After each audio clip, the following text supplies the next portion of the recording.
Welcome to St. Louis on the Air. I'm Ruth Ezel. There was a major development in higher education in the region this week. St. Charles-based Lindenwood University announced it would cease its daytime undergraduate academic programs at its Belleville campus following the 2019-2020 academic year. There are about 1,200 undergraduate students at the Belleville campus and about 350 full and part-time faculty and staff. Lindenwood University declined our invitation to be on this program. We do have with us Belleville Mayor Mark Eckert. Welcome to the program, Mayor Eckert. Thank you, Ruth, for asking me, and good morning to you. Let's start out with this question. Did the announcement by Lindenwood catch you off guard? Well, the announcement that they made concerning making a decision closing the day school after the 2019-2020 school year certainly caught us off guard. We knew that starting last November 1st of 2018, we were notified that they put our campus president, Brett Barger, on leave. And that was a shock to us there because Brett Barger, we felt, was doing a great job with that university of growing it and of the Bellevill campus, and a great job of communicating and being a part of the community himself. He and his family lived over here. He was very active in a number of the community activities and boards. And we had a really great relationship going for all these years with Lindenwood, and it's been a wonderful partner. So we were shocked when Brett was put on leave. And then 3 months later, or not quite 3 months, he was terminated.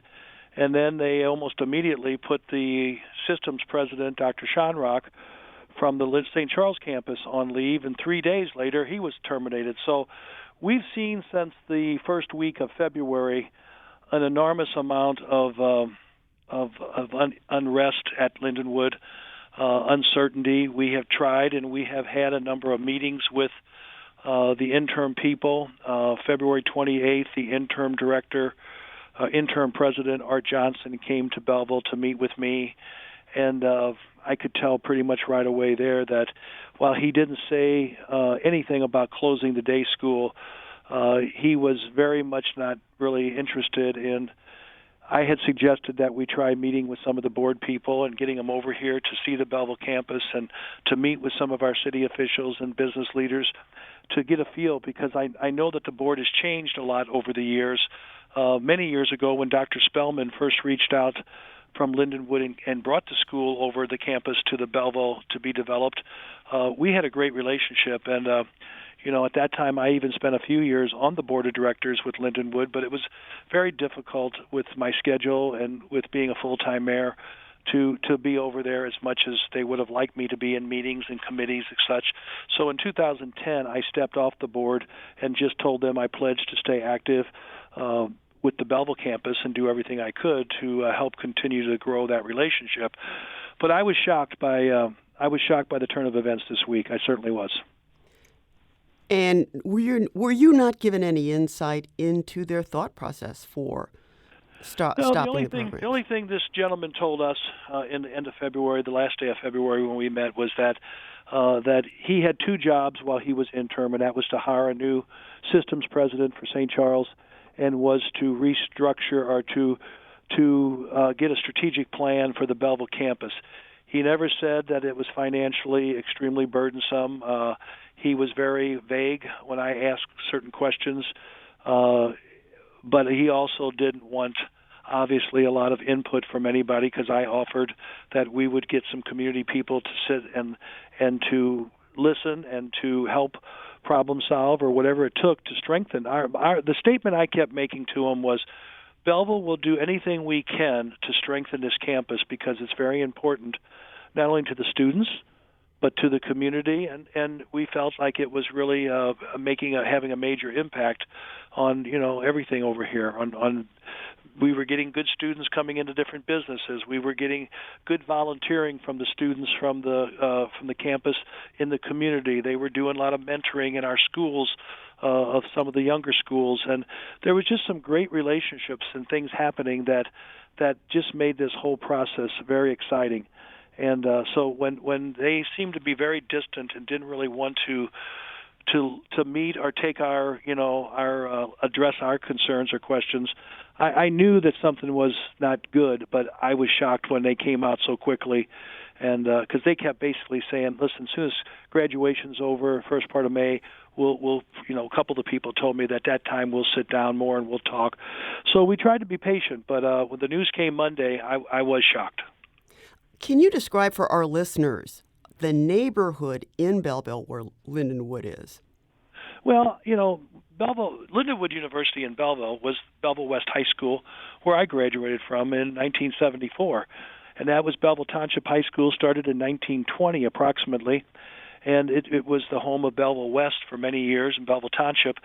And so when High School District 201, when they announced to us in early 2000, I guess it was, that they were going to build a new campus southwest part of the corner of the city, we were happy about that, but we were also concerned about the empty buildings that would be present.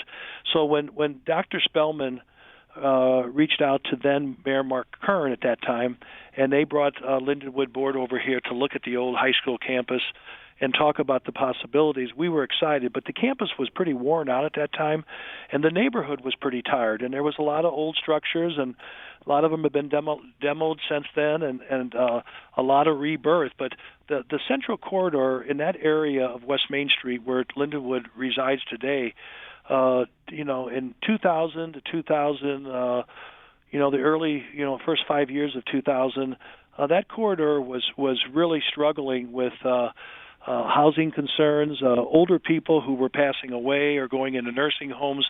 Houses were sitting empty, not having a lot of rehab. We had a couple old businesses and things that were really, and then we got a couple shots in the arm there. We got Lindenwood to take hold and start remodeling. We got the State Police Crime Lab that built that new $47 million facility at the corner of 23rd Main, right next to Lindenwood. And we started catching a few breaks, and the neighborhood started changing, and Lindenwood started day school, and they started to buy some of the homes for some housing, and they rehabbed them into some wonderful student housing situations. They're just, up to code, and that whole corridor has been lifted up. So the partnership with Lindenwood and the improvement that we have today along that West Main Street corridor is tremendously improved. So I will say this, compared to when Bellevill West was leaving, compared to this news this week, the corridor is definitely stronger. It's definitely in much better shape with the buildings and the homes, et cetera. But this leaves a big void until we can figure out, how we move forward. That student housing that's around the campus, Lindenwood owns most of that. Is there any indication what's going to happen to those? Well, no. These are all questions that we're raising and all questions that we hope to sit down with. They say they're going to have a new university president soon. We're hoping to have a meeting with that person or persons and their new administration quickly to start asking some of these questions. I will say this. This has been a tough week with this news, but we're very optimistic. I mean, this campus is we've seen what great things can happen to some old property in an old neighborhood, and it's in far better shape today than it was 20 years ago.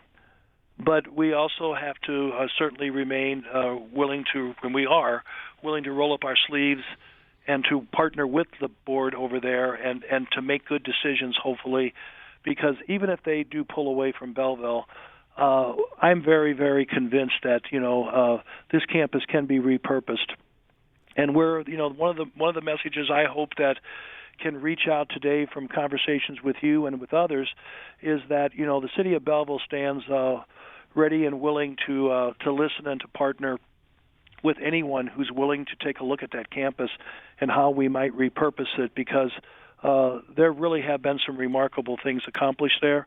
It's made some fabulous improvements in and around that whole area, and we certainly are optimistic that can happen again with some good hard work.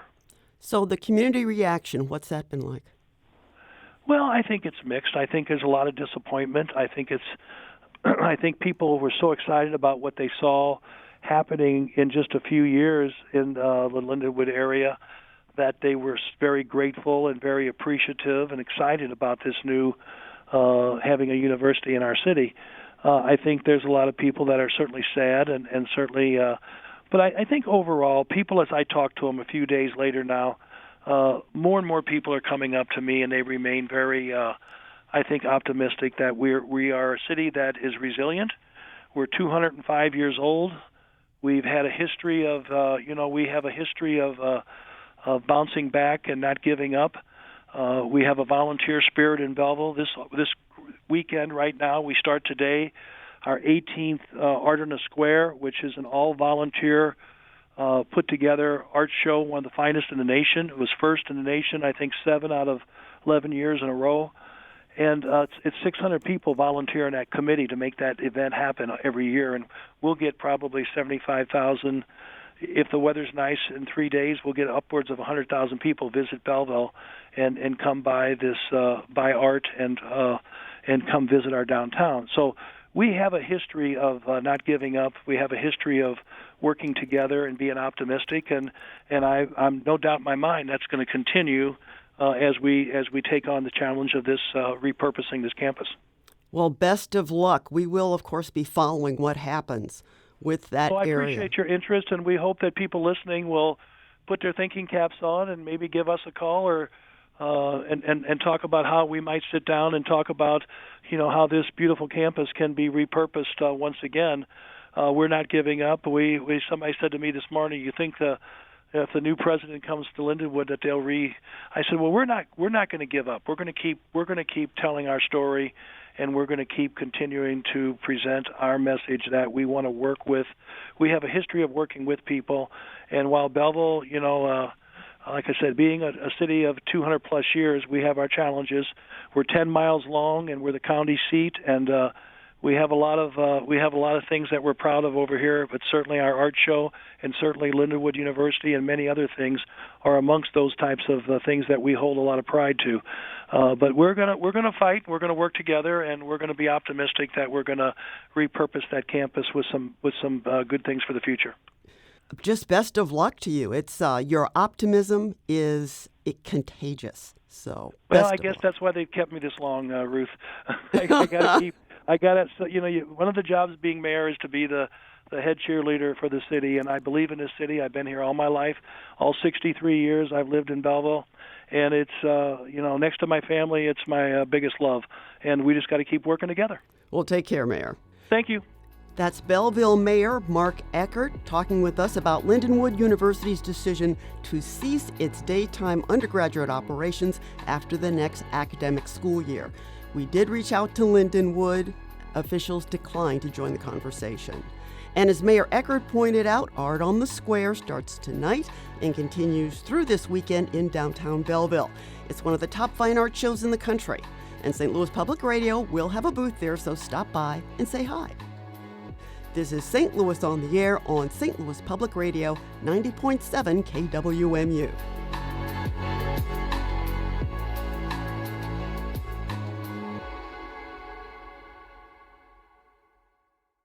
Support comes from the Missouri Forest Products Association, saluting Earth Day on April 22nd with an ongoing commitment to help offset carbon emissions with sustainable harvesting of Missouri forests. Details at choosewood.com. The Gateway brings you the day's news from the St. Louis region and across Missouri. It also includes stories from the Illinois side of the river and our Metro East reporter, Will Bauer. In Alton, in Belleville, in East St. Louis, in Edwardsville, in Cahokia Heights, at Scott Air Force Base, I'm Will Bauer. St. Louis Public Radio. Listen to reports from Will and all of our journalists weekdays on the Gateway, on the STLPR app, and wherever you get podcasts.